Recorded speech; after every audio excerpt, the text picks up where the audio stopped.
Hi everyone. ఈరోజు మన topic వచ్చేసి భిన్నాల రకాలు. భిన్నం అంటే ఏంటో మరొకసారి గుర్తు తెచ్చుకుందాము. భిన్నం అంటే ఒక హోల్ పాట్లోని అంటే ఒక సంపూర్ణ భాగంలో ఒక భాగాన్ని తీసుకోవడమే దాన్ని మనం భిన్నం అని అంటాం అన్నమాట.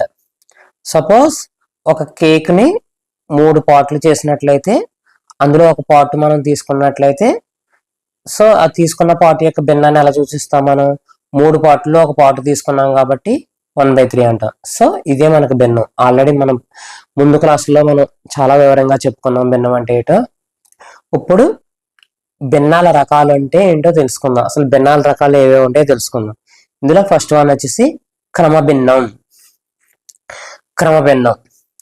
క్రమభిన్నం అంటే లవము. సో హారము కంటే లవం తక్కువగా ఉంటది. సో ఏ భిన్నాలైతే హారము కంటే లవం తక్కువగా ఉంటుందో ఆ భిన్నాల్ని మనం క్రమభిన్నాలని అంటాం అన్నమాట. వీటి విలువ ఎప్పుడు కూడా 1 కంటే తక్కువ. ఉదాహరణకి 1/2, 5/7, 7/10, 6/7, 5/7 అండ్ సో ఆన్. సో ఇవన్నింటిని మనం అబ్జర్వ్ చేసినట్లయితే సో ఇక్కడ అన్ని కూడా లవం కంటే హారం ఎక్కువగా ఉన్నది. సో లవం కంటే కూడా హారం పెద్దదిగా ఉన్నది. సో వీటి యొక్క విలువ ఎప్పుడు కూడా 1 కంటే తక్కువే ఉంటుంది అన్నమాట. For example 1/2 is equal to 0.5 and 5/7 is equal to 0.77 so on. ఇలా ఏ వాల్యూ చూసుకున్నా సరే క్రమభిన్నాలకు సంబంధించిన భిన్న ఏదైనా సరే దాని యొక్క వాల్యూ 1 కంటే తక్కువే ఉంటుంది అనమాట. సో 1 కంటే తక్కువే ఉంటుంది. లవము చిన్నగా ఉంటుంది, హారం పెద్దదిగా ఉంటుంది. సో ఇటువంటి భిన్నాలు ఏమంటారంటే క్రమభిన్నాలని అంటారు అనమాట. సో మన నిత్య జీవితంలో ఈ క్రమభిన్నాలని ఏ సందర్భంలో ఉపయోగిందో ఒక ఉదాహరణ ద్వారా చూద్దాం. నీ దగ్గర ఒక కేక్ ఉంది. ఆ కేక్ ని 5 భాగాలు చేసావు.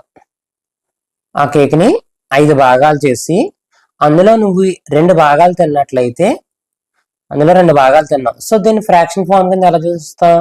టోటల్ 5 పార్ట్స్, అందులో నువ్వు ఎన్ని తిన్నావు? 2 తిన్నావు కాబట్టి దీన్ని 2/5 అంటావు అనమాట. ఇక్కడ నువ్వు ఓన్లీ 2 భాగాలు తిన్నావు, మొత్తం భాగం తినలేదు ఇక్కడ. సో ఇక్కడ ఏమైంది? ఇక్కడ లవం అనేది హారము కంటే చిన్నగా ఉన్నది కాబట్టి సో ఇవి క్రమభిన్నానికి చెందుతుంది అనమాట. అంటే క్రమభిన్నం అంటే లవము లెస్ దాన్ హారము. అంటే లవము అనేది చిన్నగా ఉంటది, హారం అనేది పెద్దదిగా ఉంటది. దీని విలువ ఎప్పుడు కూడా 1 కంటే తక్కువ అనమాట. ఓకే, నెక్స్ట్ రెండోది అపక్రమ భిన్నము. సో క్రమభిన్నానికి ఆపోజిట్ అంటే ఏ భిన్నంలో అయితే లవము హారము సమానంగా ఉండడం కానీ లేదా హారము కంటే కూడా లవం పెద్దదిగా ఉంటే అటువంటి భిన్నాలని అపక్రమ భిన్నాలని అంటారు అనమాట. ఓకే, ఉదాహరణకి 4/3, 7/4, 8/8 and 7/2 and so on. So ఇక్కడ ఇక్కడ చూసినట్లయితే ప్రతి దాంట్లో కూడా లవము అనేది సమానంగా ఉండడం లేదా పెద్దగా ఉన్నదన్నమాట. సో ఇటువంటి భిన్నాలు అపక్రమ భిన్నాలు అంటారు అనమాట. ఇక్కడ 8/8 అనేది అపక్రమ భిన్నం ఎలా అయిందంటే ఇక్కడ లవము హారము సమానంగా ఉన్నాయి. సో లవము హారము సమానంగా ఉన్నా లేదా హారము కంటే లవం పెద్దదిగా ఉన్నా సరే అవి అపక్రమ భిన్నాలు అని అంటారు అనమాట. ఓకే, దీని విలువ ఎప్పుడు 1 కంటే ఎక్కువ లేదా సమానంగా ఉంటుంది అనమాట. సపోజ్ 4/3 అంటే 1 పాయింట్ సంథింగ్ సో ఆన్. 7/4 అంటే 1.8 సంథింగ్. సో 8/8 అంటే 1, 7/2 అంటే 3 పాయింట్ సంథింగ్. సో ఇవన్నీ కూడా వీటి యొక్క విలువలన్నీ కూడా 1 కంటే ఎక్కువే ఉన్నాయి కాబట్టి వీటిని అపక్రమ భిన్నాలని అంటారు అనమాట. అంటే అపక్రమ భిన్నం అంటే ఏంటి? లవము హారము సమానంగా అయినా ఉండొచ్చు లేదా హారము కంటే లవము పెద్దదిగా ఉంటే సో ఆ భిన్నాల్ని అపక్రమ భిన్నాలని అంటారు అనమాట. సో ఇది కూడా మన నిత్య జీవితంలో ఎక్కడ ఉపయోగిస్తాం ఒక ఉదాహరణ ద్వారా తెలుసుకుందాం. నీ దగ్గర 4 చాక్లెట్స్ ఉన్నాయి. 4 చాక్లెట్స్ అంటే అందులో ఒక్కో దాన్ని 4 పార్ట్స్ కింద కట్ చేసావు. 4 పార్ట్స్ కింద కట్ చేసి ఈ వచ్చిన పార్ట్స్ అన్నింటిలో నువ్వు 5 పీసెస్ అనేవి తినడం జరిగింది అనమాట. ఎన్ని పీసెస్ తిన్నావు? 5 పీసెస్ తిన్నావు. సో దీని ఫ్రాక్షన్ ఫార్మ్ లో ఎలా చూపిస్తాము? That is equal to 5/4. ఇక్కడ 4 అనేది ఎన్ని చాక్లెట్స్ ఉన్నాయో అవి వాటిని సూచిస్తుంది అనమాట. సో 5 అనేది నువ్వు ఎన్ని పీసెస్ తిన్నావో అవి. సో 5/4 అనేది మన ఆన్సర్ అనేది అవుతుంది అనమాట. సో ఇక్కడ లవము అనేది పెద్దదిగా ఉంది, హారము అనేది చిన్నదిగా ఉంది, కాబట్టి ఇది అపక్రమ భిన్నానికి చెందింది అనమాట. ఓకే, నెక్స్ట్ వచ్చేసి మిశ్రమ భిన్నం. పేర్లోనన్నది మిశ్రమం, మిక్స్డ్ ఫ్రాక్షన్. మిశ్రమ భిన్నం అంటే ఒక సంపూర్ణ సంఖ్య ప్లస్ ఒక క్రమ భిన్నం కలిస్తే మనకి మిశ్రమ భిన్నం అనేది రావడం జరుగుతుంది అన్నమాట. ఉదాహరణకి 5/1/6, 5/1/6 లేదా 2/1/3 లేదా 4/1/7 ఆర్ 3/1/4. ఇవన్నీ కూడా మిక్స్డ్ ఫ్రాక్షన్స్. ఎలాగా? ఒక సంపూర్ణ సంఖ్య ఉంది, ఒక క్రమ భిన్నం ఉంది. ఒక సంపూర్ణ సంఖ్య ఉంది, ఒక క్రమ భిన్నం. సో ఈ రెండు మిక్స్ అయి ఉన్నాయి కాబట్టి దీన్ని మిక్స్డ్ ఫ్రాక్షన్స్ అని ఇంగ్లీష్ లో అంటారు, తెలుగులో మిశ్రమ భిన్నాలు అని అంటారు అనమాట. ఇక్కడ 5/1/6 అంటే 5 సంపూర్ణ భాగాలు ప్లస్ 6 పార్ట్స్ లో ఒక పార్ట్ తిన్నట్టు అనమాట. సో దీన్నే మనం మిశ్రమ భిన్నం అని అంటాం అనమాట. సో ఈ మిశ్రమ భిన్నాన్ని కూడా ఒక ఉదాహరణ చూద్దాము. నీవు ఒక ఫుల్ కేక్ తిన్నావు. నువ్వు ఒక ఫుల్ కేకు ప్లస్ వేరొక కేక్ లోని నువ్వు కంప్లీట్ కేక్ ఇక్కడ తిన్నావు. కంప్లీట్ కేకే కాకుండా వేరే కేక్ లోని ఇంకో 3 పార్ట్స్ కూడా తిన్నావు అనమాట. సో దీన్ని ఎలా చూపిస్తాం? 1 + 3/4 అంటే 1 × 3/4. సో ఇక్కడ ఏం జరిగింది? నువ్వు ఒక కంప్లీట్ కేక్ తినడంతో పాటు అనదర్గా ఎక్స్ట్రాగా ఇంకో కేక్ లోని 3 పార్ట్స్ అనేది తినడం జరిగింది అనమాట. సో ఈ రెండింటిలో మనం 1 + 3/4 అన్నా 1 × 3/4 అన్న ఒకటే వాల్యూ వస్తుంది. సో దీన్నే మనం మిక్స్డ్ ఫ్రాక్షన్ అని అంటాం. ఎందుకంటే ఒక కంప్లీట్ హోల్ నెంబర్ ఉంది, సంపూర్ణ సంఖ్య ఉంది, ప్లస్ ఒక క్రమ భిన్నం అనేది ఉంది. ఈ రెండు కలుస్తుగా ఏర్పడితే మిశ్రమ భిన్నాలు. Okay, all of you. Next సమాహార భిన్నాలు. దీన్నే ఇంగ్లీష్ లో లైక్ ఫ్రాక్షన్స్ అని అంటారు అనమాట. సమాహార భిన్నాలు ఈ పేరులోనే ఉంది. సమాహారం అంటే సమానమైన హారాలు కలిగి ఉండే భిన్నాల్ని సమాహార భిన్నాలు అంటారు. ఇంగ్లీష్ లో లైక్ ఫ్రాక్షన్స్ అంటారు అనమాట. సో ఇక్కడ అబ్జర్వ్ చేసినట్లయితే 4/7 అండ్ 3/7 అండ్ 6/7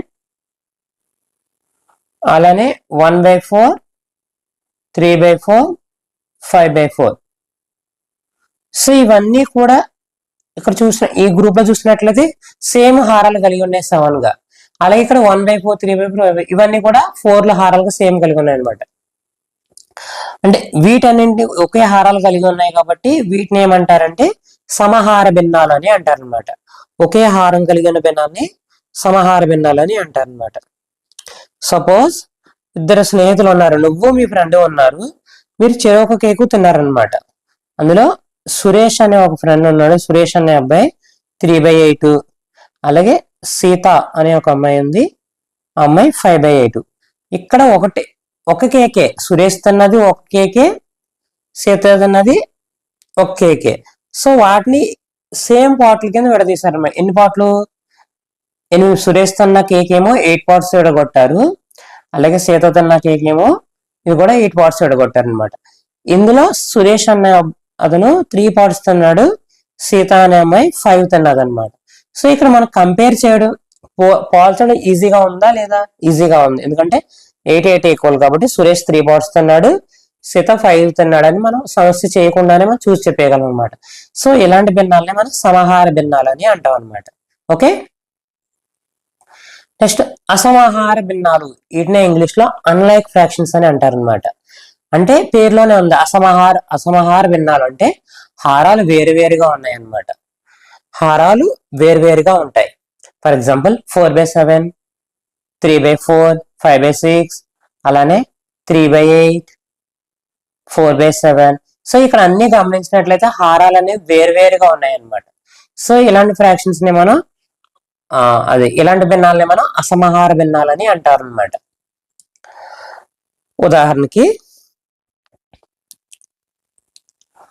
నీవు 1/2 పిజ్జా తిన్నావు అనమాట. సో పిజ్జాలో హాఫ్ తిన్నావు. నీ ఫ్రెండ్ ఎంత తిన్నాడు? 3/4 ఆఫ్ పిజ్జా తిన్నాడు అనమాట. సో ఇక్కడ సేమ్ ఒకటే పిజ్జా ఇక్కడ 2 పీసెస్ కింద కట్ చేసి అందులో నువ్వు 1 పీస్ తిన్నావు.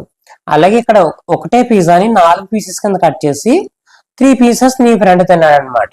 సో ఇక్కడ ఈ రెండు ఎవరు ఎక్కువ తిన్నారంటే మనం కంపేర్ చేయడానికి ఈజీగా ఉందా? లేదు. సో చూసి వెంటనే చెప్పలేము. సో ఇలాంటి కంపేర్ చేయడం కష్టంగా ఉంటాయి కాబట్టి సో ఈ అసమాహార భిన్నాలు ఎప్పుడు కూడా కంపేర్ చేయడం కష్టంగా ఉంటాయి అన్నమాట. సో అసమాహార భిన్నాలు అంటే హారాలు ఇప్పుడు వేరువేరుగా ఉంటాయి అన్నమాట. సో వీటినే అన్లైక్ ఫ్రాక్షన్స్ అని కూడా ఇంగ్లీష్ లో అంటారు అనమాట. నెక్స్ట్ సమాన భిన్నాలు. సమాన భిన్నాలు సో ఇవి రూపం వేరైనా సరే విలువ ఒకటే ఉంటాయి అన్నమాట. అంటే ఏ రెండు ఫ్రాక్షన్స్ అయినా ఒకే వాల్యూని కలిగి ఉంటాయి కానీ రూపంలో మాత్రం వేరు వేరుగా ఉంటాయి అన్నమాట. సపోజ్ 2/4 4/8. సో ఈ రెండు కూడా డిఫరెంట్ ఫ్రాక్షన్స్. కానీ 2/4 అంటే 2 1 2 2 2 4 అంటే మనకి ఎంత మిగిలింది? 1/2 వచ్చింది. అలాగే 4 1 4 4 2 8 మనకు ఆన్సర్ ఎంత మిగిలింది? 1/2. సో ఈ రెండింటిలో కూడా మనకు రిజల్ట్ ఫలితం అనేది ఎంత వచ్చింది? 1/2 వచ్చింది. కానీ ఇవి వేరు వేరు రూపాల్లో ఉన్నాయి. 2/4 4/8. సో వేరు వేరు రూపాల్లో ఉన్నా సరే ఒకే విలువను కలిగి ఉంటే అలాంటి భిన్నాలనే సమాన భిన్నాలు అని అంటారు అనమాట. సమాన భిన్నాలు అని అంటారు. ఓకే, ఒక ఉదాహరణ చూద్దాం సమాన భిన్నాలకి. నీవు 2 పీసెస్ తిన్నావు అవుట్ ఆఫ్ 4 పీసెస్ కి నువ్వు 2 పీసెస్ తిన్నావు అనమాట. అలాగే నీ స్నేహితుడు 4 పీసెస్ తిన్నాడు అవుట్ ఆఫ్ 8 పీసెస్ కి. నీవేమో 2 పీసెస్ తిన్నావు అవుట్ ఆఫ్ 4. అలాగే నీ ఫ్రెండ్ ఏమో 4 పీసెస్ తిన్నాడు అవుట్ ఆఫ్ 8. ఇక్కడ ఒకే కేక్, ఇక్కడ same amount of cake, but వాటి కటింగ్స్ వేరనమాట. దీన్ని 4 పార్ట్స్ చేశారు, నువ్వు 2 తిన్నావు.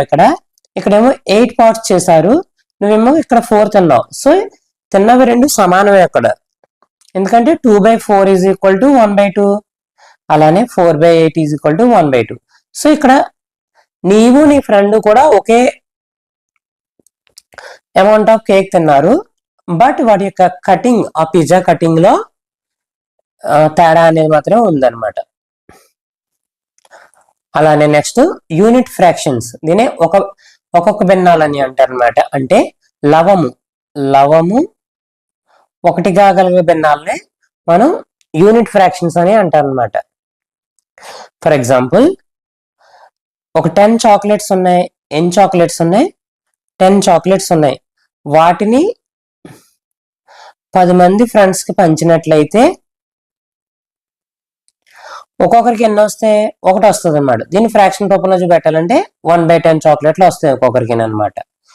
సో ఇక్కడ 1 అనేది లవంలో ఉంది కాబట్టి ఇటువంటి భిన్నాలంటే మనం కూడా యూనిట్ ఫ్రాక్షన్స్ అంటారు. తెలుగులో ఒక్కొక్క భిన్నాలని అంటారు. For example 1/7, 1/10, 1/100, 1/99, 1/88. సో వీటన్నింటిలో కూడా 1 అనేది లవం ప్లేస్ లో ఉంది కాబట్టి కింద ఎంత వాల్యూ అయినా ఉన్నా కానీ పైన లవం అనేది సేమ్ ఒకేలా ఉంటే వీటన్నింటిని కూడా యూనిట్ ఫ్రాక్షన్స్ అని అంటారు. తెలుగులో ఒక్కొక్క భిన్నాలని అంటారు అనమాట. ఓకే, సో ఈ భిన్నాలు ఎందుకు అవసరం అనేది మనం ఇంతకు ముందు క్లాస్లోనే చెప్పుకున్నాము. అవి ఆహారాన్ని పంచడానికి ఉపయోగపడతాయి, అదే సమయానికి సంబంధించిన లెక్కలు చేయడానికి ఉపయోగపడతాయి, అలాగే కొలతలకు సంబంధించిన సమస్యలు చేయడానికి, అలాగే మనం బేసిక్ మ్యాథ్స్ నేర్చుకోవడానికి, అలాగే మన నిత్య జీవితంలో ఉపయోగించే డబ్బు వినియోగంలో కూడా ఈ భిన్నాలు అనేవి మనకి చాలా బాగా ఉపయోగపడతాయి. కాబట్టి వీటిని మనం నేర్చుకోవడం అనేది చాలా చాలా అవసరం. అలానే ఈ కింద క్విజ్ కూడా ఇవ్వడం మీకు జరిగింది. ఈ క్విజ్ ని మీరు సొంతంగా ట్రై చేసినట్లయితే మీకు ఈ టాపిక్ అనేది ఎంత అర్థమైంది అనేది మీకుగా తెలుస్తుంది అనమాట. అలానే ఈ టోటల్ PDF మొత్తం నేను కింద డిస్క్రిప్షన్ బాక్స్ లో ఇస్తున్నాను. దాన్ని మీరు ఫ్రీగా వాడుకోవచ్చు మీ అవసరాల కోసం. మా వీడియోలో ఉన్న కంటెంట్ మీకు నచ్చినట్లయితే మీ ఫ్రెండ్స్కి షేర్ చేసి సబ్స్క్రైబ్ చేసుకోవాల్సిందిగా కోరుచున్నాము. అలానే మరి ఒక కొత్త టాపిక్తో మళ్ళీ మీ ముందుకు వస్తాను. Thank you all.